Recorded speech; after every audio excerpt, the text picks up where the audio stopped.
Hello, boys and girls. It's me, Miss Little. I hope you're all having such a wonderful Read Across America week. I hope you're reading new stories you've never read before and they're taking you to new places. I especially love books that have a happy ending, and so that's one reason I picked this story to read to you guys today. I also like that books can take you places you've never been before. So get ready, because we're going to the house of a bear. A Visitor for Bear by Bonny Becker, illustrated by Katie McDonald Denton. No one ever came to Bear's house. It had always been that way, and Bear was quite sure he didn't like visitors. He even had a sign, "No visitors allowed." One morning, Bear heard a tap, tap, tapping on his front door. When he opened his door, there was a mouse, small and gray and bright-eyed. "No visitors allowed," Bear said, pointing to the sign. "Go away." He closed the door and went back to the business of making his breakfast. He set out 1 cup and 1 spoon, but when he opened the cupboard to get 1 bowl, there was the mouse, small and gray and bright-eyed. "I told you to leave," cried Bear.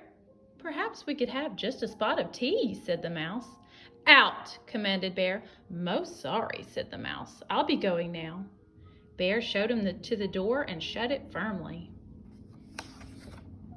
Then he went back to the business of making his breakfast, but when he opened the bread drawer for 1 slice of bread, there was the mouse, small and gray and bright-eyed.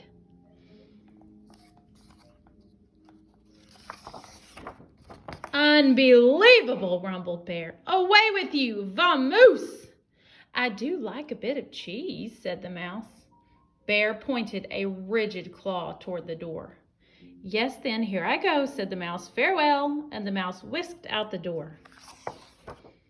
This time, Bear shut the door very firmly and locked it tight. He locked the windows, too, for good measure.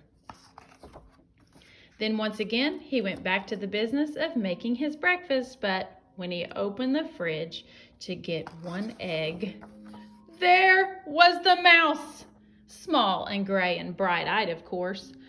"Be gone!" roared Bear. "A crackling fire?" ventured the mouse.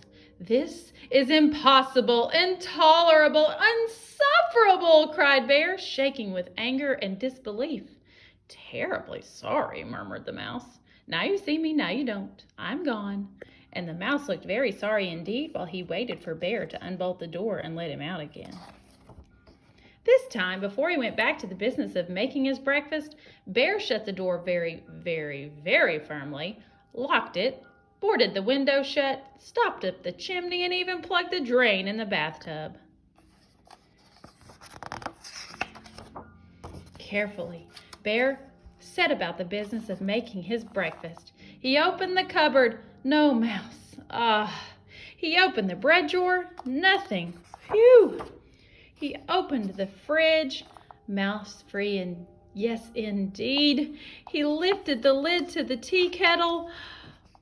There was the mouse, small and gray, and well, you know the rest. Bear fell to the floor and wept. "I give up," he blubbered. "You win. I am undone." "So sorry," said the mouse, "but perhaps if I could have just a bit of cheese and a cup of tea, and do you think we could unstopper the chimney and have a nice fire?" Bear blew his nose with a loud honk. "But then you must go," he sniffled. "No visitors allowed." "You have my word," said the mouse. Bear unshuttered and unboarded the windows, unlocked the door, unstoppered the chimney, and unplugged the drain. He brought out 2 plates of cheese and 2 teacups, and he made a crackling fire in the fireplace for 2 sets of toes. The mouse warmed his feet and nibbled and sipped, and Bear did too. They sat for a long while. The clock in Bear's house ticked loudly. Bear cleared his throat. The mouse looked most attentive. No one had ever been most attentive to Bear. "The fire is nice," Bear announced. "Lovely," said the mouse. No one had ever said Bear's fires were lovely.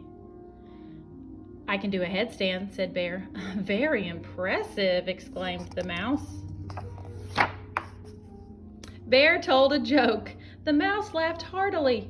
No one had ever laughed at Bear's jokes before. Bear began to think of another one. The mouse set down his teacup. Bear quickly lifted the teapot. There's plenty more," he said. "Oh, so sorry," said the mouse. "Most kind, but I must be on my way." "Really, you needn't go," said Bear. "I'm off," said the mouse, springing up from his chair. "Wait!" cried Bear, but the mouse stepped out the door. "Toodaloo," said the mouse. "Don't go," wailed Bear, throwing his body across the path. "But I gave you my word," said the mouse, pointing at the no visitor sign.